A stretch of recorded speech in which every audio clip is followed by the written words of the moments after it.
All right, so let's look at John Mulaney's opening monologue from SNL 2018. By the way, I love John Mulaney. I think he's hilarious. I think his like personality is unique. He's kind of got this like 1950s vibe that still works today. So we're gonna look at the same questions we did for the warm up. What's his argument? How does he support that argument? How does he organize that argument? And then what sentences stand out to us and what's the effect of those sentences, right? We're going to look at the syntax, that sentence construction, and then kind of figure out how it works and why he kind of puts it that way. Okay. So first of all, I think this is his argument, or at least it's one of the arguments he's making.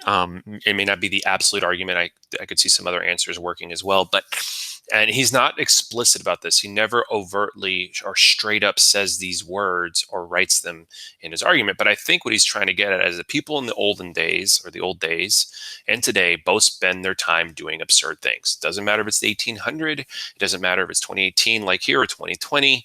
When we actually look at the things that we do in a day and how we spend our time, we would say, wow, this is kind of ridiculous. Okay. And I think that's at least one of the arguments he's making. And here's how he supports that argument. He gives examples, right? The first example he gives is of a gazebo that was built in 1863 in the middle of the Civil War. So if you don't know what a gazebo is, there's a picture here of a gazebo. And it's this like really nice structure that's fun to look at, kind of, relaxing to look at. And it's just a place for you to sit or stand or talk and kind of enjoy the outdoors while still being covered, right? And his point here is like, I can't believe we're building something that is just for fun and just like nice to look at and nice to be in the middle of the Civil War. This is absurd, right? So that's his first example of that argument. Then he talks about mentioning that people are look at shifts and waves based on old film and old pictures, that they just kind of stand around and look at ships, and this is how they spend their day. And this is, in my opinion, this is probably an example of overstatement, right? He gets really into this example and kind of gets really extra with it. He exaggerates it, right? Because we have no proof that people actually did this for fun, or at least he doesn't give us the proof. He just comes up this example based on something he saw on television, or in a history book or something, right? So maybe all those people were really there to see their loved ones, or they were excited to see a brand new ship of that size built out there, et cetera, et cetera. But the way he delivers it, it's really funny and it's overstatement. It's like, yeah, we're just going to get dressed up and wave at people, right? So interesting. It's funny. All right. So those are two examples from the olden days. And then he kind of gives us one from present day. He talks about how we use our passwords, or we have to like verify that we're not robots just to look at our stuff online. He does a really great bit on that. And then he specifically says we spend a lot of time telling computers that we are not robots, right? Trying to prove who we are. If you think about it, we've all done that, trying to sign in or buy something online, and it's funny because it's true. So, olden days they did gazebos and they looked at ships in his example or in his argument, and then now we are spending our time on computer trying to prove that we're not robots to look at our Amazon account or our email or all these different things. So he gives examples, right? Very specific, concrete examples. Okay. How does he organize his argument? He does a couple of strategies. And so it's actually fairly complex how he does this. It's interesting. First thing he does is he compares and contrasts. I'm not going to read these examples to you again, but it's part of what he does. So he shows us examples from the old days and compares them and contrasts an example from the new days. So the old days, we were spending our time doing absurd things kind of outdoors that took a long time. And now in the new days, we're spending a ridiculous amount of time doing things indoors or at your computer or on your phone, proving that we're not robots, right? Here are the two things, kind of one's outside, one's inside. One's from the old days, from the 1800s, one's from 2020, but they're both kind of these ridiculous examples, right? He also does some problem solution. So he says, like, in the olden days, you had all this time and you had to figure out a way to spend it. And he says, this is the problem, right? It's the old days. There's not a lot to do. So we have to figure out a way to kill time or spend our time. We got to do something really slow and elaborate.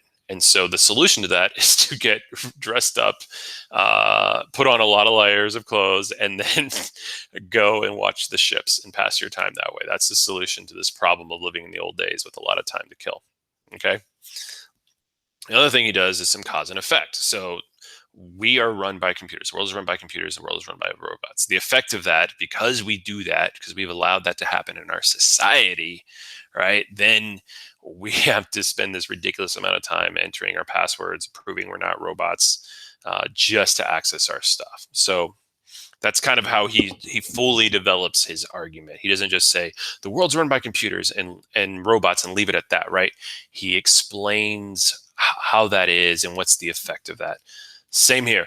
I didn't just say that people went there to go look at ships. They did that because of this problem that there's nothing to do in the old days. It's boring, and so we're going to do this to pass the time. So it's a sophisticated way he's actually building these arguments, and hopefully also really funny. Okay, so there's a lot of sentences that stood out to me. One of the things that stood out to me is this at the end. I repeated this after watching it like a million times. Is it E or is it a three? That's up to E, right? The passwords have passed. You correctly guessed. But now it's time for the robot test.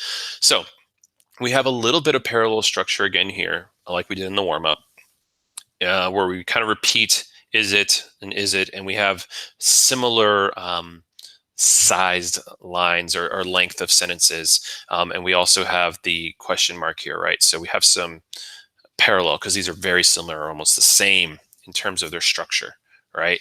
And then that sets this up nicely for that's up to ye. So it still rhymes. He keeps some of that kind of parallel structure, like that thing there. Sometimes rhyming is a way to create parallel structure, but he doesn't have the is it anymore. He answers the question, or he doesn't have a question anymore. He gives the sentence, and that's part of the joke, just like it was over there. You set up a structure, and you're, as a audience member or someone reading this or watching this, you're expecting that pattern to be followed because it's been set up, and then he breaks it, and that's part of what makes this funny. Okay. And then we do some kind of repetition here and some rhyming here, right? And all that creates kind of this rhythm that is memorable, right? The passwords have passed. You've correctly guessed, but now it's time for the robot test. There's even a rhythm there, and I think it's to make it memorable. I think it's to make it funny, and I think it's also, when things get kind of rhymy and sing-songy like this, it feels kind of childlike and immature. And I think it's like he does that childlike thing to kind of show how ridiculous it is that we have to do this and we spend our time doing this. And it's like, you silly humans, I'm going to point out this ridiculous thing that we all have to do with this kind of sing-songy uh, melody that a kid would follow or sing or love, and show you kind of how silly you spend your time. I think it's also interesting that the when he gets here, the structure is like shorter sentences that rhyme and have a unique rhythm to it. But in the present day, but in the past, the sentences are longer, right? So maybe he's making a comment of how long in leisure their time was back in the day, and so the sentences are longer. Whereas now we're like boom, boom, boom. We're trying to get to the point. We're trying to get to the next thing. We're trying to get through the passwords so we can get to our email or Amazon account. And so that might also be something he's doing there, with his syntax and his sentence structure. All right, so that's us looking at this. There are a lot of other sentences you could have pointed out. Anything that he did that was funny probably had to do with not just his delivery as the comedian, but the words he chose, and then how he put that sentence or those sentences together. All of that is part of the magic of comedy, and it's part of the magic of building an argument that is successful in its delivery. And if you laughed a little bit, he was probably successful, because he's probably like, yeah, that's crazy. I can't believe we do that, or they did that. All right. So I hope you like this text. And I hope you saw some things here and in the warm up that you can now take to your own text that you'll be working with by yourself, right? And have some success with analyzing arguments just like we would analyze any other, or analyzing comedy just like we would any other argument.